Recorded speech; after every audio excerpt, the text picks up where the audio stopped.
Hello friends, welcome to Engineering Funda family.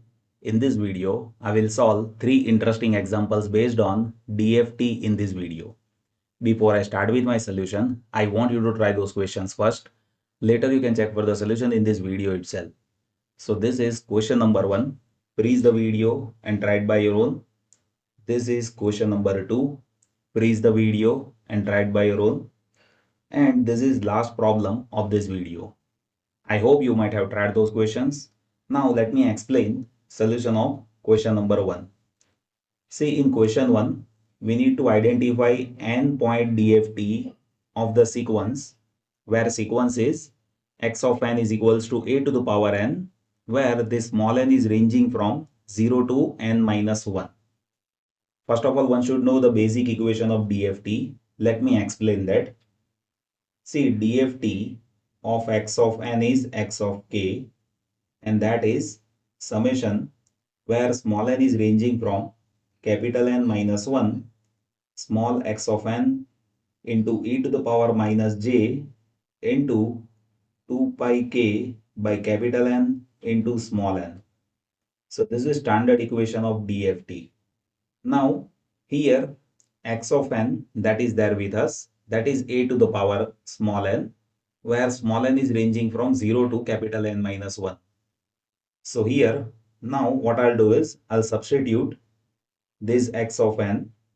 What is x of n? X of n is a to the power n. Right. Now simply we need to understand this calculation. So for that, if you carefully observe, here we have summation where small n is ranging from 0 to capital N minus 1. And here a to the power n is there, and here with e to the power this with n is there.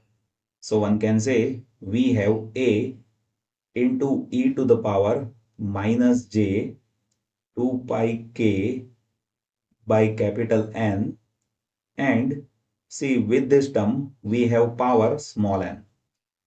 Now here you need to understand this summation. Let me explain that. See, if you have summation where small n is ranging from 0 to capital N minus 1 r to the power small n, then that will be 1 minus r to the power capital N divided by 1 minus r. So that is what the standard form. And here this small r, that is a into e to the power minus j 2 pi k by capital N.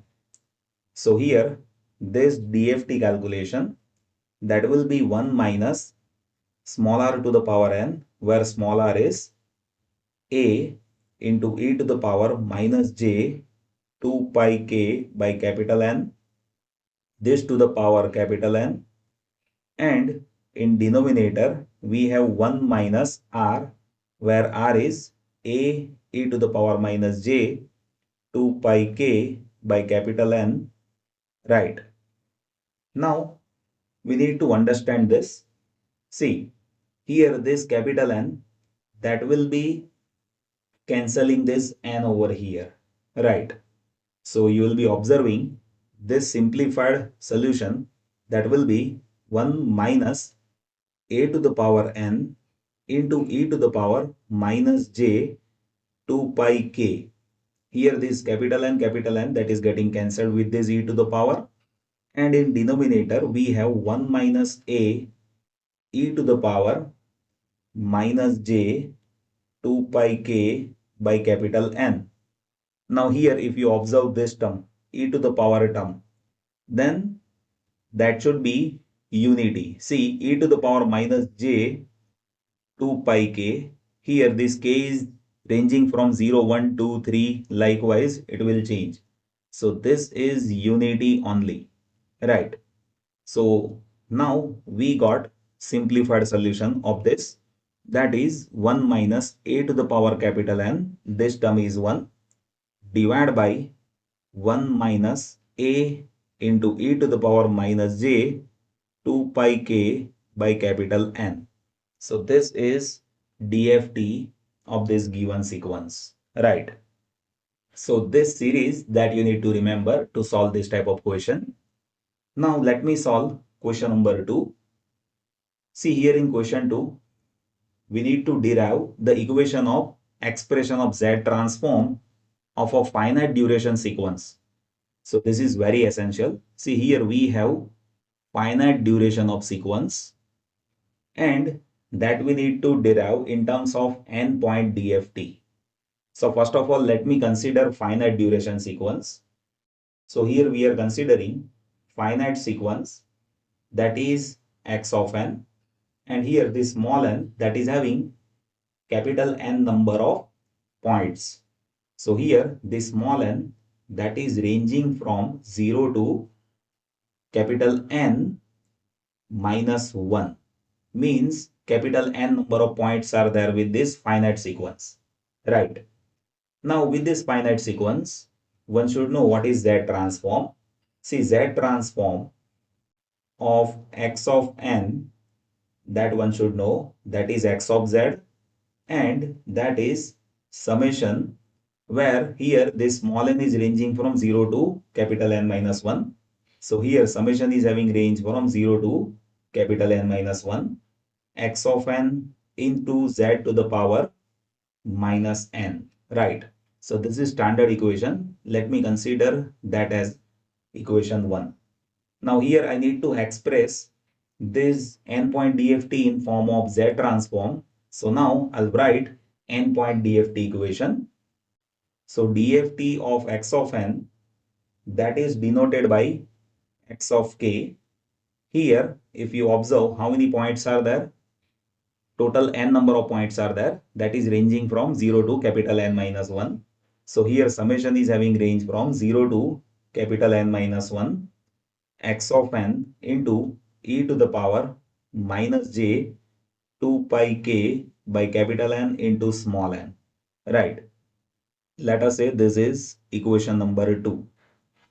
If you carefully compare these two equations, then here one can observe this summation is having range from 0 to capital N minus 1. Here we have x of n. So if you compare this z with this e to the power, then you will get expression of z. So now let us compare 1 and 2. So if you compare these two equations, then one can say z is equals to e to the power j 2 pi k by capital N, right? And one should know this k, that is ranging from 0, 1, 2 up to how many points are there? Here we have 0 to n minus 1. So this k is also ranging from 0 to n minus 1, right? Now here there are few basics that you need to understand. See, when you calculate Z transform, that you apply to discrete sequence. So but obviously here we have finite sequence, that is discrete sequence. So Z transform of discrete sequence that we have calculated.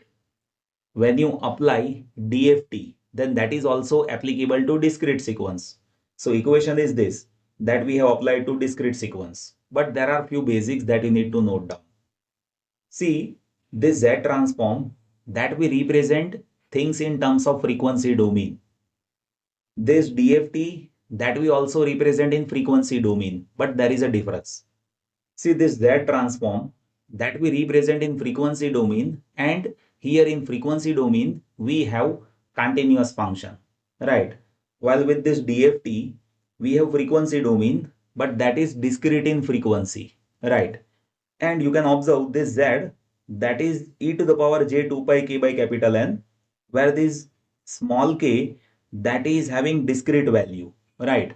So here we are representing that DFT in form of Z transform, but here we have finite samples of frequency domain, right?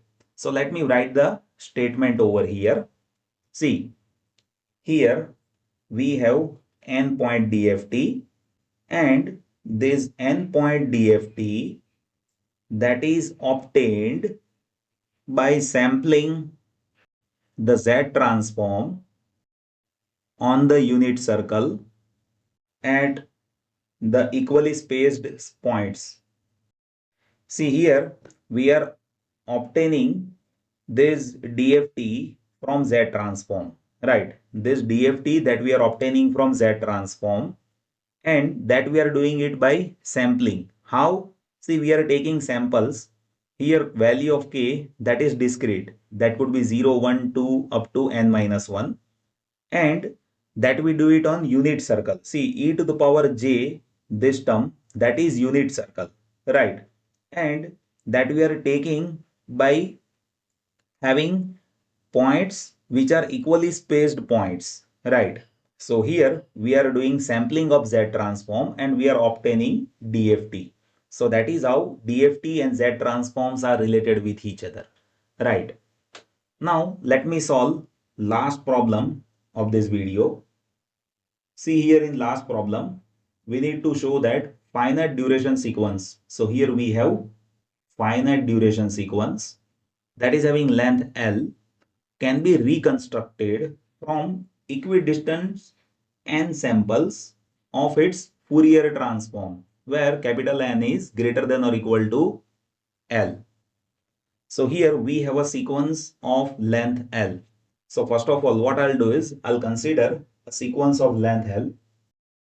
So now I'll consider finite sequence of length capital L. Let us consider that sequence is x of n and it is having length L. So this small n that is ranging from 0 to capital L minus 1, right? Now, see, we are talking about equidistant n samples of Fourier transform. So now what I'll do is I'll calculate discrete time Fourier transform of x of n. Let me write the equation of dTFT. So now we will calculate dTFT of x of n. So dTFT of x of n, that will be x of e to the power j omega.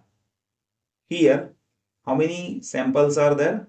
Here we have samples from 0 to L minus 1, means in total L samples are there.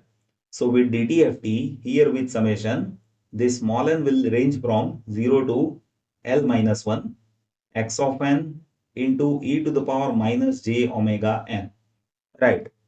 See this omega, let us say that is omega k. So that has to be 2 pi k by capital N, where this value of k that will be ranging from 0, 1, 2 up to n minus 1, right? See, this is what dTFT. So here with discrete sequence, we are identifying Fourier transform where this omega that is continuous, but we need to understand reconstruction. So for reconstruction, we will be considering n number of samples.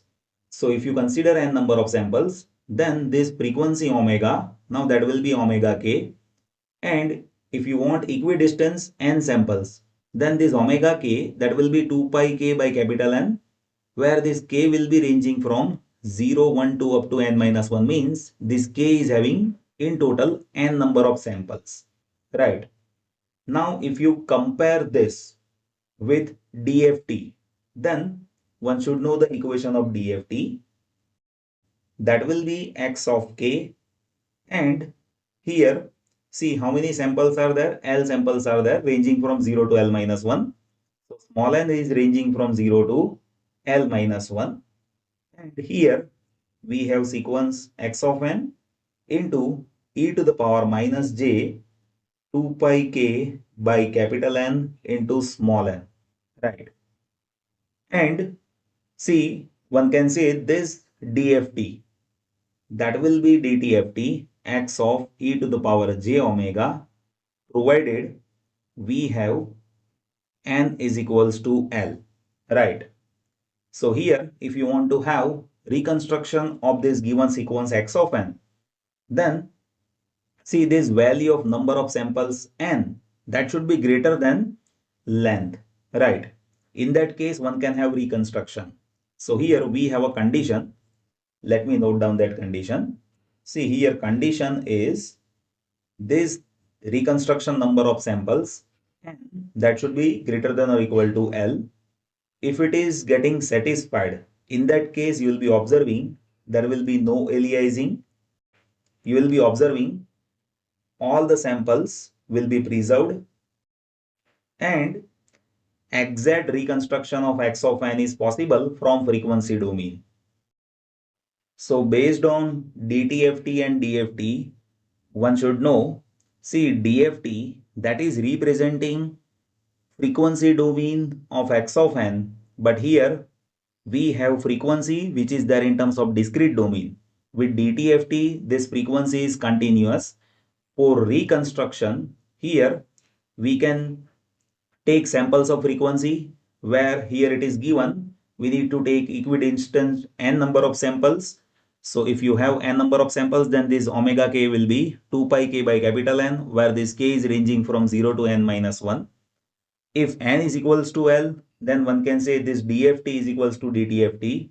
But if you want no aliasing, if you want exact reconstruction, in that case, this number of samples that should be greater than length of finite sequence, right? So that is how things are there. So in this video, I have solved 3 questions, and those questions were there based on fundamentals of DFT, DTFT and Z transform. I think now you can solve basic questions based on relation of DFT, DTFT and Z transform based on this. There can be 1 mark MCQ questions in competitive examination based on this understanding. So you should be clear about how those parameters of Z transform, DTFT and DFT are related with each other.